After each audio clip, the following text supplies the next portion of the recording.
morning po sa ating lahat. For today's vlog ay ipapakita ko sa inyo kung paano nga ba yung forma ng isang crash guard kapag na-install na.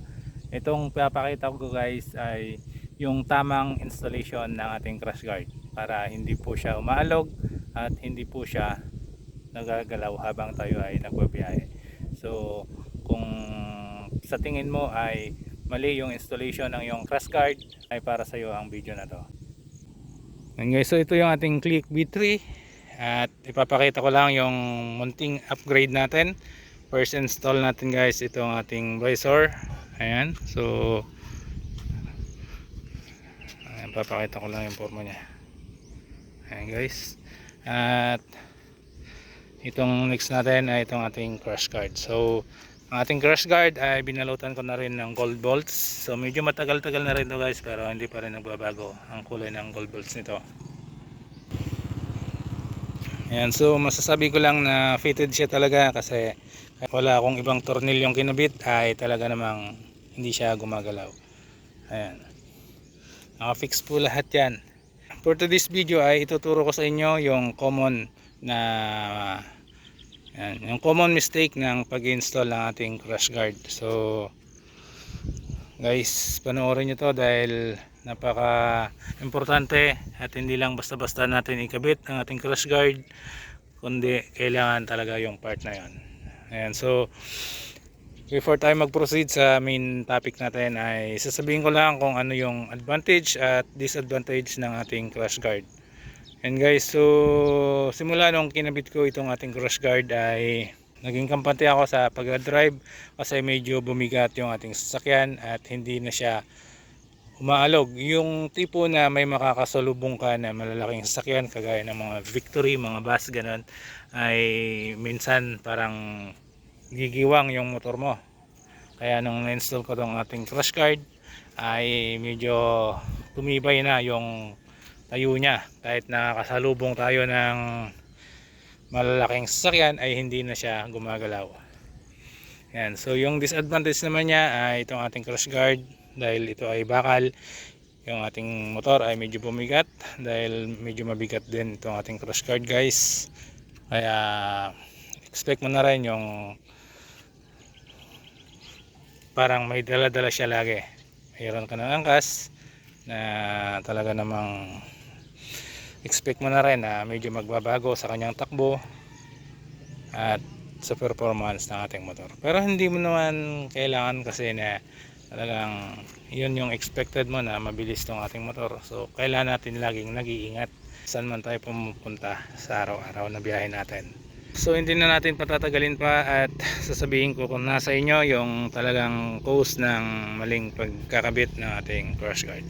Ayan, so dito makikita nyo fix lahat yan. Dito nakabolt na, nakakabit yung tornilyo, kaya okay na. Makikita mo rin guys kung talagang nakakabit yung sinasabi ko na ano, ay pantay talaga itong harapan. Ayan, so hindi ko naman masasabing maganda yung nabili kong crash guard, pero talagang dapat ito ay pantay dito sa nguso nito para naman maganda yung forma. Ayan, so dito tayo sa gilid. Dapat guys nakakabit din talaga itong dito sa gitna para siya ang magbabalanse itong nasa harapan natin.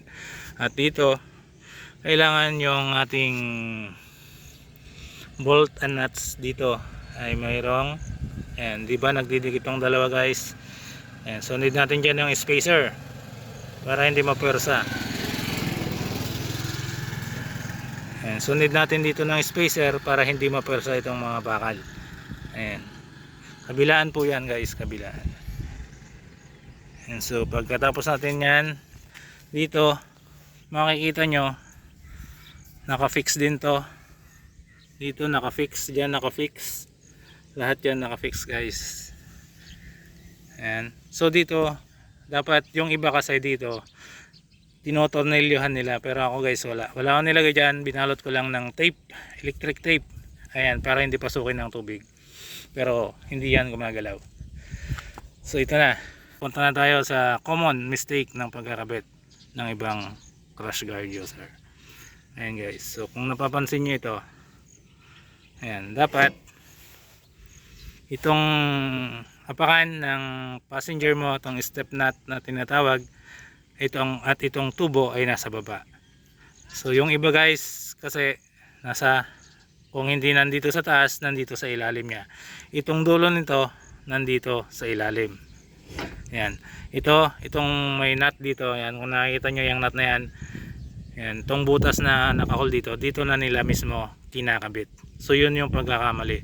Kaya ito umuusod dito guys, at ito naman sa part nito hinihila niya yan. At ito nagiging may kawang dyan. So napaka-importante guys na ikabit natin itong extension.